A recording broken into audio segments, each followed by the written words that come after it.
الحمد لله وكفى وسلام على عباده الذين اصطفى أما بعد فأعوذ بالله من الشيطان الرجيم ذلك الكتاب لا ريب فيه هدى للمتقين صدق الله العظيم. څنګه چې مرګرو ته اکثر معلومه ده چې د راتلونکي زیارت په ورځ 1 بجه په عیدګاه کې د ختم نبوت کانفرنس دی. د 7 ستمبر چې کوم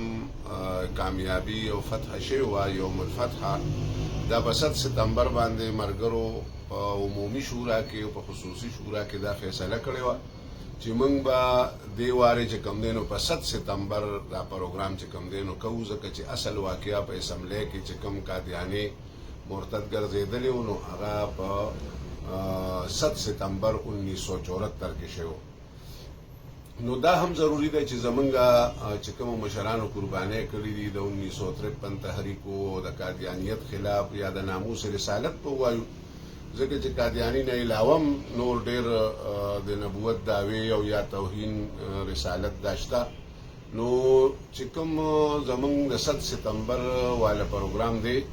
نو دا دغه زمونږ دغه ټولو اکابرینو قربانۍ یا اسمبلی کې دغه ټولو لیډرانو د ټولو خلکو مشرانو هغه قرباني و چې هغې د 7 ستمبر چې کوم دی نو موږ ته د خوشحالۍ یو ورځ وګرځوله او قادیاني چې کوم دی نو هغه مرتد او کافر شو، د هغې خلاف قانون سازي وشوه. اوس چې کوم دی نو راتلونکي حالات هغه هم زما په خیال همداسې دي چې د تمامې دنیا طاقتونه قوتونه په دې خبره باندې ډېر زیات مرور دي چې دا قانون سازي ولې شوې ده، دا بند ولې تړلی شوی دی. د دې د ختمولو دپاره چې کوم دی نو بار بار کوششونه کړي دي. د دې وجې نه موږ دا اواز اوچتوو، دا کانفرنس ملګرو ته دا درخواست کوو چې ټول ملګري چې کوم دی نو په دې کې د بھرپور شرکت وکړي چې دا تمامه دنیا کې 7 ستمبر کوم مناویږي چې د مردان په هغې کې مضبوطه حصه او دا خبره واضحه شي چې په دې ملک کې چې هر څومره قوت ولري هغه په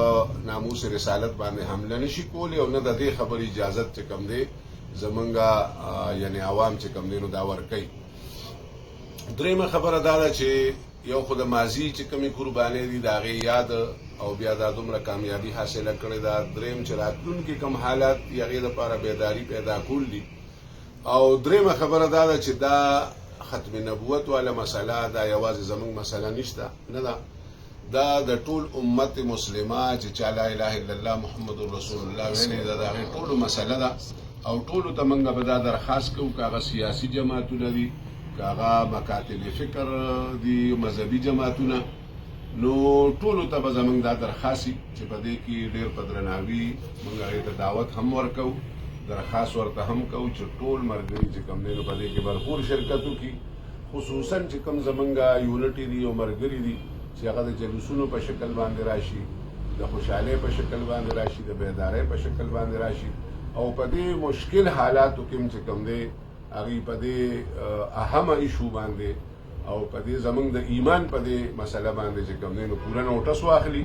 او هر قسمه قربانۍ دپاره چې کوم دی نو عزم وکړي. وآخر دعوانا ان الحمد لله رب العالمین. جزاکم الله خیر.